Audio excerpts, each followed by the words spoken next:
భవిష్యత్ కోసమే జనసేనతో చేతులు కలిపామన్నారు టీడీపీ అధినేత చంద్రబాబు. టీడీపీ జనసేన మధ్య ఎలాంటి భేషజాలు లేవన్నారు.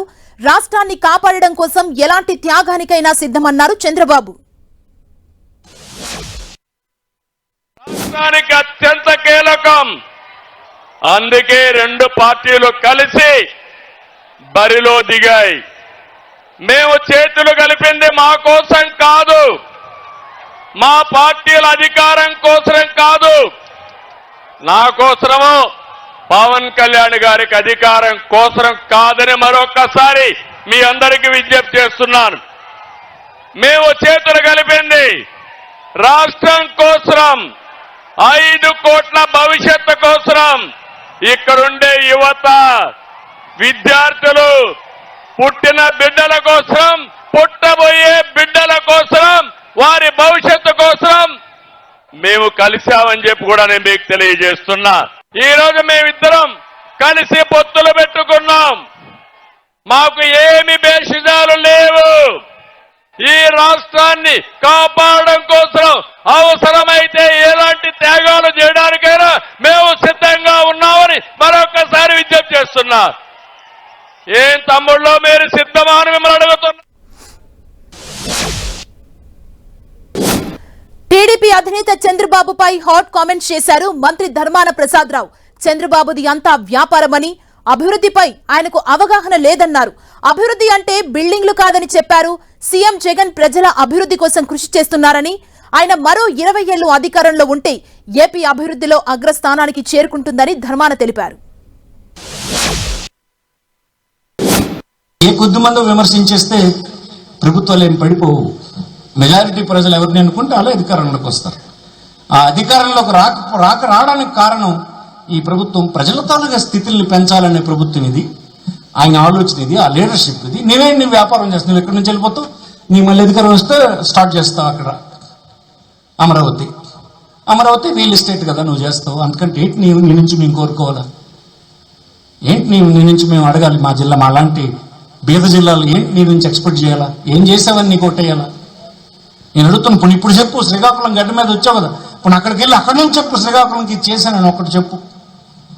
ఎక్కడికి వస్తే అడిగి తిట్టడం, వాళ్ళకేమో విమర్శించడం తప్ప ఏంటి నీ దీంట్లో ఏముంది, సారం ఏముంది నీ వాదనలోన? ఒక కరెక్ట్ అయిన ఒక విధానం గురించి నువ్వు చెప్పలేకపోయినావు. వైసీపీ నేతలకు కౌంటర్ ఇచ్చారు జనసేనాని పవన్ కళ్యాణ్. 24 సీట్లు తీసుకున్న తనపై ఎన్నో విమర్శలు వస్తున్నాయని, తన మద్దతుదారులెవరూ తనను ప్రశ్నించొద్దని సూచించారు. తనతో నడిచే వాళ్లే తన వాళ్ళన్నారు పవన్ కళ్యాణ్. సభను ఎందుకు పెట్టాను? మీరు మోసే తెలుగుదేశం జెండా కానీ, జనసేన జెండా కానీ మన పోరాటానికి స్ఫూర్తి. తెలుగుదేశం జనసేన సహకరించుకుంటేనే 5 కోట్ల మంది ప్రజల మనోభావాలు, వారి భవిష్యత్తు బంగారంలో ఉంటుంది. శుభ్రంగా కోట్లు సంపాదించుకునే మార్గాలు ఉన్నాయి నా దగ్గర, యాక్టింగ్ స్కిల్స్ ఉన్నాయి. అన్ని కాదునుకొని ఎందుకు వచ్చారంటే నేలే, మన మనుషులే, మన వాళ్ళే. తప్పన పెడితే నేను 2 చోట్ల ఓడిపోయాను. 2 చోట్ల బాధ లేదు, నిలబడ్డా. 2 చోట్ల ఓటమి బాధ మీకు ఎలా ఉంటుందో తెలుసా? ఒక ఎగ్జామ్ పోతే మీకు బాధ ఎలా ఉంటుందో విద్యార్థికి తెలుసు. అలాంటిది నేను 2 చోట్ల ఓడిపోతే నేను నైరాశ్యం బాధ ఉండింది. పొత్తులో భాగంగా నేను 24 స్థానాలు తీసుకున్నాను. 24 అసెంబ్లీ స్థానాలు తీసుకుంటే ఇంతేనా అంటున్నారు. జనసేన 24 సీట్లతో ఏం చేయగలరో మీరు ఊహించుకోగలరా?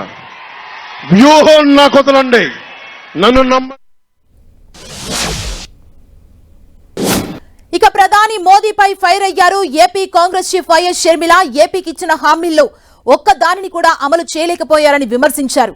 మార్చి 1న తిరుపతి బహిరంగ సభలో ఏపీకి ప్రత్యేక హోదాపై డిక్లరేషన్ ఇస్తామన్నారు. 10 ఏళ్ల క్రితం తిరుపతిలో ప్రత్యేక హోదాపై మోదీ మాటిచ్చారని, కానీ దాన్ని మర్చిపోయారని మండిపడ్డారు. ప్రత్యేక హోదా కావాలి అని అదే సభలో చంద్రబాబు గారు 15 సంవత్సరాలు కావాలి ప్రత్యేక హోదా అని అడిగితే మోడీ గారు ఎన్నో వాగ్దానాలు ఇచ్చారు. మన ఆంధ్ర రాష్ట్రానికి సంబంధించి మోడీ గారు 10 సంవత్సరాలు ప్రత్యేక హోదాతో విభజన హక్కులన్నీ నెరవేర్చడంతో పాటి మన ఆంధ్ర రాష్ట్రాన్ని హార్డ్వేర్ హబ్బుగా చేస్తానన్నాడు మోడీ గారు. ఎంతో భక్తి ఉంది నాకు అని చెప్పుకునే మోడీ గారు తిరుపతి పుణ్యక్షేత్రంలో మాట ఇవ్వడం జరిగింది. అదే తిరుపతి వేదికగా మేము కూడా ఈ ప్రత్యేక హోదా డిక్లరేషన్ ఆంధ్ర రాష్ట్రానికి 10 సంవత్సరాల ప్రత్యేక హోదా అని మాటిచ్చారో, ఈ 10 సంవత్సరాలు ఆ ప్రత్యేక హోదాను మాట విస్మరించారో, అదే వేదికగా ఎక్కడైతే మోడీ గారు మాటిచ్చారో అదే మైదానంలో కాంగ్రెస్ పార్టీ, అదే తిరుపతి మైదానంలోనే Congress party special status declaration 1వ తేదీ సాయంత్రంన అదే వేదికగా ఒక సభ పెట్టబోతున్నాం. ప్రత్యేక హోదా ఏపీ హక్ అంటున్నారు జై భారత్ నేషనల్ పార్టీ అధినేత లక్ష్మీనారాయణ. ప్రత్యేక హోదాపై బాండ్ లేదని, స్వప్రయోజనాల కోసం ఏపీని వాడుకున్నారని 15వ finance commission chairman NK Singh చెప్పారన్నారు. ప్రత్యేక హోదా సాధనే ప్రధాన అజెండాగా తాము పోరాడతామన్నారు. చిన్న చిన్న పార్టీలతో పొత్తులు పెట్టుకుని ఓ ఫ్రంట్ గా ఏర్పడి అన్ని స్థానాల్లో పోటీ చేస్తామన్నారు. 175 నియోజకవర్గాలు, 175 అభివృద్ధి కేంద్రాలు అన్న ఈ శీర్షికతో జై భారత్ నేషనల్ పార్టీ ముందుకు వెళుతుంది. ఇందులో ప్రధానమైన కొన్ని పాయింట్స్ మీకు చెప్పాలని అనుకుంటున్నాను. ముఖ్యంగా ప్రత్యేక హోదా అన్నది ఆంధ్రప్రదేశ్ హక్కు అన్నది జై భారత్ నేషనల్ పార్టీ కూడా నమ్ముతుంది. మనం అందరం కూడా నమ్మాలి. ఎందుకంటే ఈ ప్రత్యేక హోదా అన్నది ఒక ముగిసిన అధ్యాయం అన్నట్టుగా చాలా రాజకీయ పార్టీలు ప్రచారం చేస్తుంది. ఎక్కడా కూడా ప్రత్యేక హోదా ఇవ్వకూడదు అని బ్యాన్ విధించలేదు. ఇప్పటికీ కేంద్ర ప్రభుత్వం కావాలంటే ప్రత్యేక హోదా ఏదైనా రాష్ట్రానికి ఇవ్వచ్చు అని ఆయన స్పష్టంగా రాసింది లక్ష్మీనారాయణ కాదు, జయదేవ్ కాదు, చౌదరి గారు కాదు. రాసింది ఎవరు? ఎన్కే సింగ్. ఆయన 15వ ఫైనాన్స్ కమిషన్ చైర్మన్. ఆయన అన్నారు ఇటువంటి బ్యాన్ ఎక్కడ. టీడీపీలో అవమానకర పరిస్థితులు ఎదుర్కొన్నానని లోకేష్ చంద్రబాబు నియంతృత్వ ధోరణిని భరించలేకే టీడీపీని వీడినట్లు మాజీ మంత్రి గొల్లపల్లి సూర్యారావు తెలిపారు. కోనసీమలో ఉన్న 3 రిజర్వ్ సీట్లలో తనకు టీడీపీ సీటు కేటాయించలేదని అన్నారు. టీడీపీ నుంచి బయటకు వచ్చినప్పుడు జగన్ తనను హక్కున చేర్చుకున్నారని సూర్యారావు అన్నారు. నా సెల్ఫ్ రెస్పెక్ట్ ఎప్పుడైతే నేను కాపాడుకోలేకపోయినో నేను ఈ ప్రజా జీవితంలో ఉండడానికి నాకు అర్హత లేదు. నేను మరలా ఈ ప్రజా జీవితంలో విలువలు కలిగినటువంటి నాయకుడిగా నా వ్యక్తిత్వాన్ని కాపాడుకుని బ్రతికి నా కార్యక్రమాలను నేను ముందుకు తీసుకెళ్లే నాయకుడిగా నేను ఉండాలంటే వీళ్ళ యొక్క అటు లోకేష్ కానీ చంద్రబాబు నాయుడు గారు కానీ తీసుకున్నటువంటి ఆ నియంతృత్వ నిరంకుశత్వ ధోరణితో కూడుకున్నటువంటి ఆ పార్టీలో అభ్యర్థుల్ని అనౌన్స్ చేయడంలోనే నేను ఆ యొక్క విషయాలు నేను గమనించాను. అందుచేతే నేను బయటకు వచ్చి ఏంటని దిక్కుతోస్తున్నటువంటి పరిస్థితిలో ఉన్నప్పుడు జగన్మోహన్ రెడ్డి గారు పిలిచారు. వారి కార్యకర్తల ద్వారా వారు ఎంతో పెద్ద మనసుతో నన్ను స్వాగతించి పార్టీలోకి నన్ను చేర్చుకోవడమే ఒక అదృష్టంగా నేను భావిస్తున్నాను. ప్రధాని మోదీపై ఘాటు వ్యాఖ్యలు చేశారు సిపిఐ జాతీయ కార్యదర్శి నారాయణ. ప్రజా సమస్యలు వదిలేసి ప్రధాని రాజకీయాలు మాట్లాడుతున్నారని మండిపడ్డారు. అన్నదాతలపై యుద్ధం సరికాదని, రైతుల ఆందోళనలో ఉంటే జంతువులను వేటాడినట్లు వేటాడుతున్నారని ఆందోళన వ్యక్తం చేశారు. దేవాలయాలకు వెళ్లే మోదీ సమస్యల్లో ఉన్న ప్రజల్ని ఎందుకు కలవరని ప్రశ్నించారు. బర్రె పేడన బద్దలుగా పగలగొట్టే వీరుడు అని చెప్పేసి అనుకుంటున్నారు. ఆయన కేవలం పర్సనాలిటీ కల్ట్. బీజేపీలో పర్సనాలిటీ కల్ట్ ఫస్ట్ టైం వస్తూ ఉంది. ఆయన సముద్రం లోపల పోయినాడు. ఎంతో వీరుడు కాబట్టి, బలాఢ్యుడు కాబట్టి, ఆరోగ్యవంతుడు కాబట్టి ఆయన చూసామని చెప్తున్నారు. నువ్వు బలం నాకుంది కదా, నువ్వు చక్కగా అందంగా ఉంటావు, చాలా హాయిగా ఉంటావు, ప్రపంచ అందాల పోటీలు పెడితే అందాల పోటీ నెంబర్ 1 వస్తావు. నేను కూడా దాన్ని ఒప్పుకుంటున్నా. బ్యూటీ పార్లర్లో నువ్వు చేసుకోవచ్చు. నన్ను అందాల పోటీలో తెలుసుకో. ప్రధానమంత్రిగా ప్రజల చేత నువ్వు ఓడిపోతావు. ఎందుకంటే మీకేం ప్రజలు చేయలేదు కాబట్టి. ప్రజల కోసం ఏదైనా చేసి ఉంటే ఇంత కష్టపడాల్సిన పని లేదు. సముద్రం దూకాల్సిన పని లేదు, ఇంకొక దేవాలయం పోవాల్సిన పని లేదు, కృష్ణుని అడుకోవాల్సిన పని లేదు, రామాలయాన్ని అడుకోవాల్సిన పని లేదు, తర్వాత జిమ్మితో చేయాల్సిన పని లేదు. ప్రజానికానికి ఏం చేయలేదు. వ్యవసాయ రంగానికి సంబంధించి ఇరిగేషన్ ప్రాజెక్ట్స్ ఏం లేవు. ఒక్క పబ్లిక్ సెక్టర్ కూడా కాలేదు. 10 ఏళ్ల బలమైన పార్టీ ఒక్క పబ్లిక్ సెక్టర్ కాలేదు. మొత్తం అమ్మేస్తున్నారు. బీఆర్ఎస్ లాగా తమ సర్కార్ కాళేశ్వరం ప్రాజెక్టుకు నిషేధిత ప్రాంతంగా ఉంచలేదన్నారు తెలంగాణ మంత్రి ఉత్తమ్ కుమార్ రెడ్డి. కేసీఆర్ వెళ్లి ప్రాజెక్టును చూసి రాష్ట్ర ప్రజలకు క్షమాపణ చెప్పాలని డిమాండ్ చేశారు. వేల కోట్ల రూపాయలు దోచుకొని మేమేదో తప్పు చేసినట్లు కాంగ్రెస్ సర్కార్ను విమర్శిస్తున్నారని మండిపడ్డారు. బీఆర్ఎస్ తన తప్పును కప్పిపుచ్చుకోవడానికి జిమ్మిక్కులు చేస్తుందని, మేడిగడ్డ బ్యారేజ్ పై నిజాలు చెప్పకుండా తప్పుడు ప్రచారం చేస్తున్నారని ఫైర్ అయ్యారు.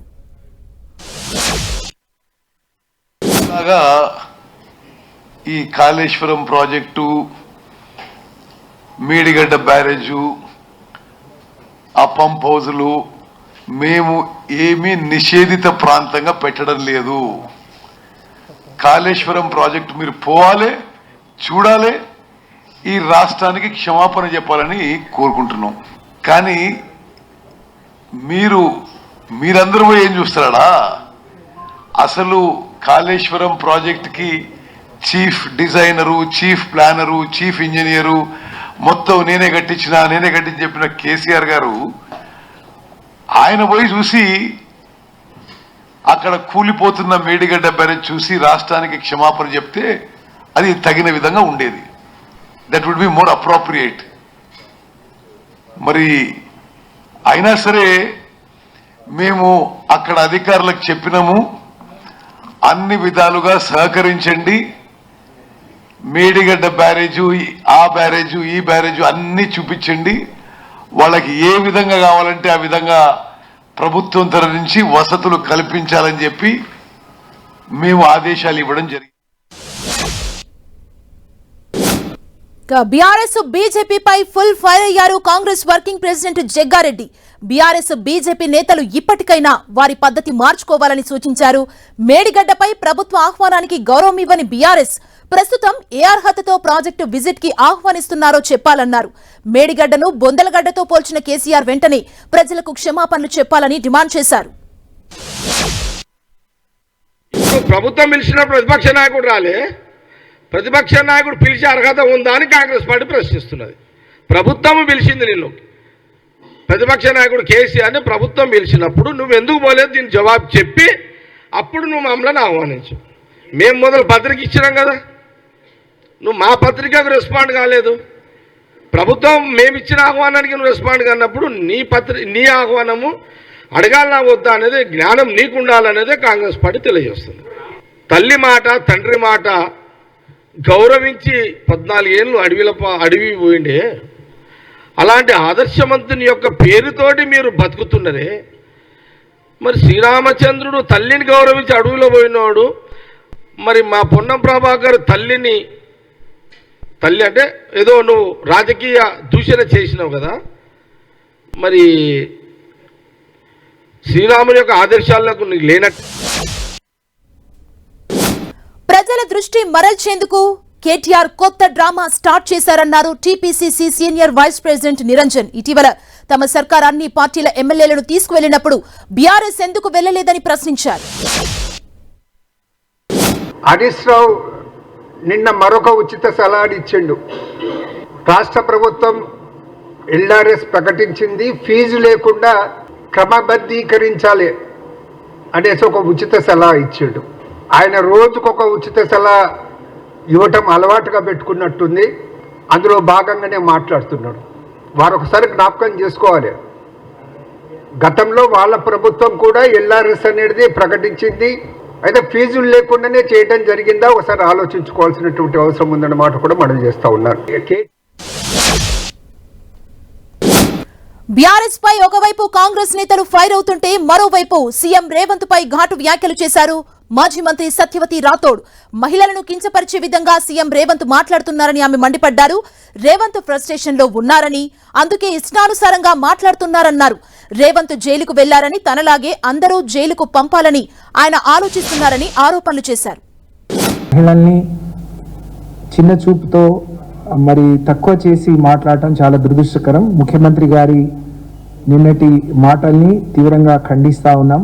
మీరు ముఖ్యమంత్రిగా ఉన్నారు, మీ మాటలు ఏ విధంగా మిగతా ప్రజల మీద ప్రభావం చూపిస్తాయో ఒకసారి ఆలోచించుకోమని గుర్తుపెట్టుకొని మాట్లాడితే మంచిది. చేసే ప్రభుత్వం మీ చేతిలో ఉంది, దర్యాప్తు సంస్థలు మీ చేతిలో ఉన్నాయి. ఎవరైనా తప్పు చేస్తే ఆ సంస్థలు నిజంగా దోషులను నిర్ధారిస్తే తప్పకుండా జైలుకు పంపిస్తారు. రేవంత్ పై సత్యవతి రాథోడ్ విమర్శలు గుప్పిస్తే గత బీఆర్ఎస్ సర్కార్ను టార్గెట్ చేశారు మంత్రి పొంగులేటి శ్రీనివాసరెడ్డి. గత సర్కార్ చేసిన నిర్లక్ష్యంతో ప్రస్తుతం ఎంతో మంది ప్రజలు ఇబ్బందులు పడుతున్నారన్నారు. ధరణి పోర్టల్లో చిన్నపాటి పేరు మార్పు కోసం లక్షలాది అప్లికేషన్స్ వచ్చాయన్నారు. రాబోయే 15 రోజుల్లో ఈ ఇబ్బందులన్నీ తొలగిస్తామన్నారు. 8 లక్షల అప్లికేషన్లు రాష్ట్ర వ్యాప్తంగా ధరణి ద్వారా మాకు ఇబ్బందులు ఉన్నాయని చెప్తే ఇవి మేము చేయలేము అని గత ప్రభుత్వంలోని పెద్దల సూచనల మేరకు ఆ అప్లికేషన్లన్నీ తిరిగి వెనక్కి పంపడం జరిగింది. ఇంకా ప్రభుత్వం దగ్గర 2,45,000 అప్లికేషన్లు వివిధ జిల్లాల్లో పెండింగ్ గా ఉన్నాయి ధరణి విషయాల్లో. అవి ఎటువంటి అంటే శ్రీనివాసరెడ్డి బదులు శ్రీనివాసరావు పెడితే ఆ రెడ్డిని మార్చాలి అంటే మార్చరట. మారిస్తే మళ్ళీ ఆ పేరు శ్రీనివాసరెడ్డి భూమి అవుతుంది. మార్చకుండుంటే నేనే కొట్టేయొచ్చు అన్నది ఆనాటి ప్రభుత్వం యొక్క ఆలోచన. 2 రోజుల క్రితం ముఖ్యమంత్రి గారు నేను మిగతా అధికారులు కూర్చొని ఈ 2,45,000 అప్లికేషన్ని రాబోయే 10-15 రోజుల లోపటే వాటిని పరిష్కరించే మార్గాన్ని. ఎంపీ బండి సంజయ్ పై మంత్రి పొన్నం ప్రభాకర్ మండిపడ్డారు. శ్రీరాముడిపై తాను అనని మాటలను అన్నట్లు ప్రచారం చేస్తున్నారని మండిపడ్డారు. ఒకవేళ తాను అన్నట్లు నిరూపిస్తే సజీవ దహనం చేసుకుంటానని సవాల్ విసిరారు. మతం పేరుతో ప్రజల్ని రెచ్చగొట్టడం తప్ప కరీంనగర్ కు బండి సంజయ్ చేసిందేమీ లేదన్నారు. రాముడు జన్మెక్కడని అడిగేంత మూర్ఖుడు ఉన్నాడు ఎవడన్నా? అటువంటి రాముణ్ణి ఓట్ల రూపంలో అడుక్కునే మీరు, మలుచుకుని మార్కెటింగ్ చేసుకునే మీరు రాముని జన్మ గురించి కూడా అంశం లేవనెత్తుతారంటే మీ మూర్ఖత్వం ఎంత ఉందో ఒక్కసారి భక్తులంతా ఆలోచన చేయాలి. నేను ఎన్నడని అనున్నట్టుగా చూపెడితే నేను సజీవ దహనానికి కూడా నాకు నేనుగా సిద్ధం. అనని మాటలు ఆపాదించే విధంగా మాట్లాడితే నీ రాజకీయ రంగు తెలుస్తూ ఉన్నది. అదేవిధంగా ఇలా ఆ వీడియో ప్రత్యక్ష ఇక్కడ ఎమ్మెల్యే ఎవరు, కేటీఆర్ ఈయనిద్దరు దోస్తులు నన్ను క్రిటిసైజ్ చేస్తారు. రాముడు జన్మెక్కడ అన్నారు, అక్షింతలు ఎక్కడ అన్నారు, మీ అమ్మ కుట్టినవా అని మళ్ళీ నేను అమ్మ పేరు మీద రాజకీయం చేస్తున్నా అంటా అన్నాడు. నేను మా అమ్మ పేరు మీద రాజకీయం, అమ్మ ప్రస్తావన తెచ్చింది ఎవడు? అమ్మను రాజకీయాలకు తీసుకొచ్చింది ఎవడు? దాని తర్వాత హుస్నాబాద్ నిండు అంబేద్కర్ స్టాచ్యూ దగ్గర బతికున్న మా అమ్మను పట్టుకొని ఆత్మ ఘోషిస్తుంటావు ఎలావా? నువ్వు మళ్ళా మా అమ్మ కాలు ముక్తా అంటున్నావు. BJP MP doctor K Laxman కీలక వ్యాఖ్యలు చేశారు. పార్లమెంటు ఎన్నికల తర్వాత రాష్ట్రంలో అనూహ్య పరిణామాలు జరగనున్నాయన్నారు. ప్రస్తుతం చాలా మంది బీఆర్ఎస్ సిట్టింగ్ ఎంపీలు తమతో టచ్ లో ఉన్నారన్నారు. మోదీని మరోసారి ప్రధానిని చేయాలనే కాంక్ష ప్రజల్లో ఉందని చెప్పారు. కాంగ్రెస్ కు కూడా అభ్యర్థులు లేరని ఎద్దేవా చేశారు. అధికారం కోసం అన్ని ఉచితమని ఎన్నికల ముందు కాంగ్రెస్ చెప్పిందని, కానీ ప్రస్తుతం పథకాలపై నిబంధనలు పెడుతున్నారని మండిపడ్డారు. చెప్తున్నాము, ఒక బాధ్యత గల వ్యక్తిగా తెలంగాణలో 17 సీట్లు ఒంటరిగా పోటీ చేస్తున్నాం. ఇవాళ టీఆర్ఎస్ అడ్రస్ గల్లంత అయిపోయింది. ఇవాళ పోటీ చేసే నాదుడు లేడు ఆ పార్టీలో. ఇవాళ వాళ్ళకి సిట్టింగ్ ఎంపీలు ఎన్ని? 9 మందిని చూపించండి. ఒకరన్నా పోటీ చేస్తానికి మన సమాయత్తం అవుతున్నా, సంసిద్ధ వ్యక్తం చేస్తారా? అనేక మంది ఇవాళ మీరు చెప్తున్నాను. ఇవాళ కేటీఆర్ కు సవాల్ చేసే అర్హత సీఎం రేవంత్ రెడ్డికి లేదన్నారు మాజీ ఎంపీ బాల్కా సుమన్. కాంగ్రెస్ కు దమ్ముంటే రాహుల్ ని ప్రధాని అభ్యర్థిగా ప్రకటించి ఎన్నికలకు వెళ్లాలన్నారు. వచ్చే ఎన్నికల్లో కేంద్రంలో సొంతంగా ప్రభుత్వాన్ని ఏర్పాటు చేసే దమ్ముందా అంటూ కాంగ్రెస్ ను ప్రశ్నించారు. ఇప్పటికైనా రేవంత్ తన భాషను మార్చుకోవాలన్నారు. తెలంగాణ సర్కార్ను పడగొట్టే అవసరం తమకు లేదని బాల్కా సుమన్ చెప్పారు. తన భాష మార్చుకోవాలి, తన పద్ధతి మార్చుకోవాలి. నీకు సవాల్ చేసే అర్హత కూడా లేదు. ఎందుకంటే గతంలో 2-3 సందర్భాల్లో సవాళ్లు చేసి నువ్వు తోక ముడిచినావు. ఇవాళ మేము సవాల్ చేస్తూ ఉన్నాం. మా సవాల్ను స్వీకరించు. బీఆర్ఎస్ పార్టీ పక్షాన మేము సవాల్ చేస్తూ ఉన్నాం. దమ్ముంటే మీ రాహుల్ గాంధీని ప్రధానమంత్రి అభ్యర్థిగా ప్రకటించుకొని మీరు 543 లోక్సభ స్థానాలున్న ఈ భారతదేశంలో 272 లోక్సభ స్థానాలు సొంతంగా కాంగ్రెస్ పార్టీ గెలుచుకోవాలని చెప్పి మేము సవాల్ చేస్తూ ఉన్నాం. దమ్ముంటే మా సవాల్ను స్వీకరించు. మీ రాహుల్ గాంధీని ప్రధానమంత్రి అభ్యర్థిగా ప్రకటించు. మీకు 40 సీట్లు